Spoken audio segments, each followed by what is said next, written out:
Oke, sekarang kita ke contoh yang trigonometri ya. Jadi asimtot untuk fungsi trigonometri.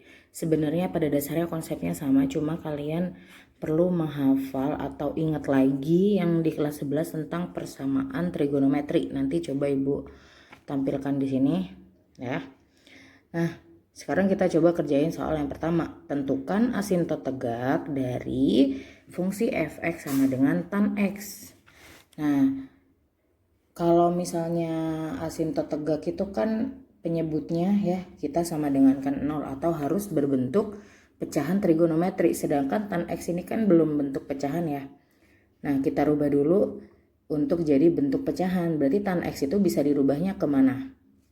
Jadi fx sama dengan apa? Sin x per cos x ya.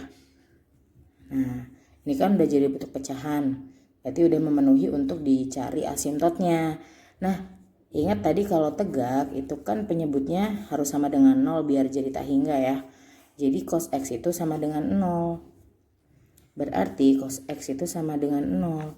Nah, tadi persamaan untuk trigonometri yang cos x itu kan kayak gini ya.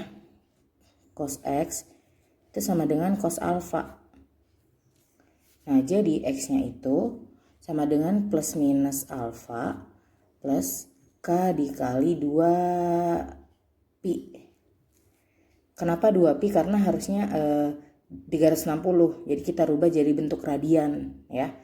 Jadi bisa jadi k dikali 360, bisa jadi k dikali 2 pi. Kan 2 kali 180 itu 360. Nah, berarti kalau ini kita rubah jadi bentuk kayak gini dulu. Nah, cos x itu kan sama dengan 0. Berarti nilai cos berapa yang hasilnya 0? Kan cos yang hasilnya 0 itu cos 90 ya.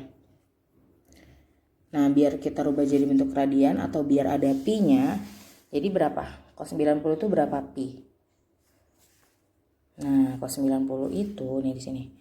Cos x sama dengan cos pi per 2. Tahu kan dari mana? Jadi kalau misalnya 90 per 180. Kan pi itu 180 ya. 90 pi. Nah, berarti 90 dibagi 180 itu kan 1 per 2. 1 per 2 pi ya. Nah, berarti atau sama aja pi per 2. Nah, kayak gini ya. Nah, berarti kita udah bisa berubah ke bentuk yang kayak gini. Berarti x-nya itu sama dengan plus minus pi per 2 ya. Nah, ini plus minus alfa. Nah, pi per 2 ini alfanya. Ini. Berarti kan plus minus alfa nih. Plus minus pi per 2. Aduh, kok blur sih. Nah, plus minus pi per 2 plus k dikali 2 pi. Nah, k ini apa sih? K itu bilangan bulat yang bukan negatif. Jadi mulai dari 0 seterusnya. Pokoknya yang bukan negatif. Nah, berarti ini kan kalau plus minus, jadi nanti penyelesaiannya ada 2 gitu. Jadi untuk x yang pertama itu asimtotnya pi per 2 plus k dikali 2 pi. Untuk asimtot yang kedua itu min pi per 2 plus k dikali 2 pi. Nah, harus ditulis dengan k itu merupakan elemen bilangan bulat yang bukan negatif. Nah, gitu. Oke? Paham ya? Jadi kalau misalnya asimtot tegak, kalian emang harus pakai rumus persamaan trigonometri. Gimana kalau asimtot datar? Nah, kita lanjut ke contoh yang kedua. Nah, contoh kedua itu ada tentukan persamaan asimtot datar dari fungsi fx sama dengan tan 5x kali kosekan 2 per x. Nah, tadi kan dari awal konsepnya kita harus jadikan dia limit x menuju tak hingga kan. Berarti kita bisa tulis kayak gini. Limit x menuju tak hingga dari tan 5 per x dikali kosekan 2 per x. Nah, kalau udah kayak gini kita pakai konsep yang limit x menuju tak hingga dari persamaan trigonometri. Masih ingat nggak? Nah, coba gimana kemarin? Kita misalkan dulu kan. Nah, kita misalin dulu. X itu sama dengan 1 per P. atau 1/T atau 1/Y terserah ya. Nah di sini ibu mau pakai 1/P. Nah berarti P itu kan 1/X. Berarti di sini setiap yang ada X kita ganti dengan yang ada di sini.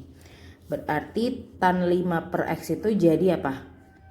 Kalau P itu 1/X berarti sama aja tan 5P dikali kosekan 2/X berarti, nah ini ya, berarti 2P gitu. Nah karena di sini udah P, nggak mungkin limitnya masih X, berarti limitnya juga kita ganti P menuju 0. Tahu kan menuju 0-nya dari mana? Ketika kita masukkan tahingga ke sini kan 1/tahingga jadi 0, makanya P-nya sama dengan 0. Nah udah sampai sini gimana, ada yang masih bisa kita rubah? Bisa, si ini ya, si kosekan ini mau kita ganti dulu. Berarti ini kita tulis dulu ulang. Limit P menuju 0 dari tan 5P. Nah kosekan ini bisa kita rubah jadi apa? 1/sin ya. 1/sin 2P. Nah lanjutannya gimana? Ini udah kelihatan nih ya sebenarnya ya, akhirnya ya. Nah sebenarnya akhirnya langsung aja limit P menuju menuju 0 ya. Nah ini kan bisa kita kaliin 1, berarti tan 5P per sin 2P. Nah karena udah tan per sin, kita lihat aja koefisien di depan P. Berarti untuk limit P menuju 0-nya bisa langsung 5/2 deh, selesai.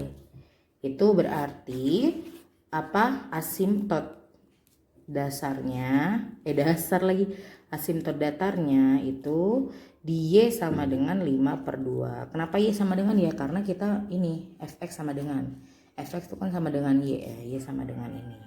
Kalau yang tadi ini X sama dengan ya. Tuh, oke. Kita lanjut ke contoh yang ketiga, contoh terakhir.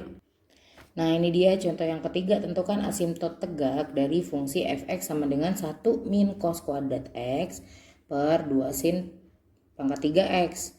Nah yang pertama kan kita sederhanakan dulu ya, tadi ya ceritanya kita sederhanakan dulu fungsinya. Nah coba kita lihat yang atas nih. Yang atas ini menurut identitas trigonometri kan ada ya, ingat gak, sin kuadrat X plus cos kuadrat X sama dengan 1 kan. Berarti sin kuadrat X itu kan sama dengan 1, ini pindah ke sini jadi min cos kuadrat X. Nah ini kan udah sama nih.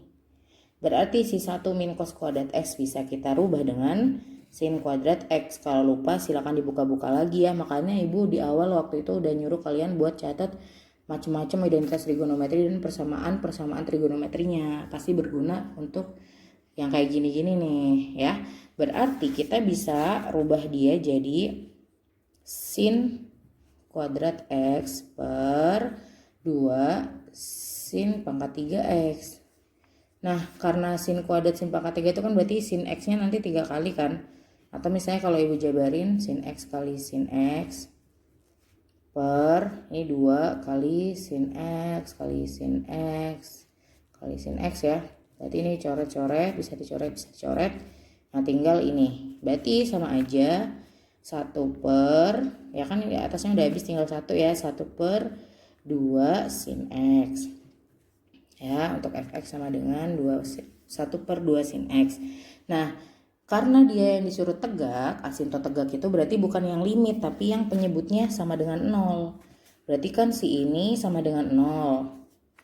Berarti apa? Coba kita tulis di sini, 2 sin X itu nanti sama dengan 0.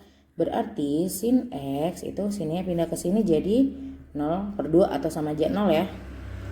Nah kita balik lagi ke persamaan. Kalau tadi itu kita persamaan yang cos, nah kalau yang sin itu sin X itu sama dengan nanti sin alfa ya.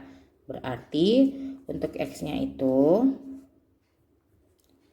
ada 2 nanti. Jadi ada untuk X nya itu nanti ada 2. Ada yang pertama itu alfa plus K dikali 2pi ya. Silakan dibuka-buka lagi. Atau ini 2pi itu sama jadi 360 derajat ya. Cuma kita bentuk jadi radian. Nah yang kedua itu ada pi min alfa. Nah selebihnya sama ditambah K dikali 2pi. Nah udah tuh, nanti kita tinggal masukin aja sih sebenarnya alfanya ke sini ya. Oke, nah sekarang sin X kan sama dengan 0. Nah kita rubah dulu nih bentuknya sin X. Nah nilai sin berapa yang hasilnya itu 0? Ayo, sin berapa yang hasilnya 0? Sin 0 ya. Sin 0 itu kan sin 0 derajat itu hasilnya 0. Nah berarti ini sin 0. Oke, berarti ini alfanya nih. Ya kan, sin X sama dengan sin alfa nih. Sin X sama dengan sin alfa, berarti dia alfanya.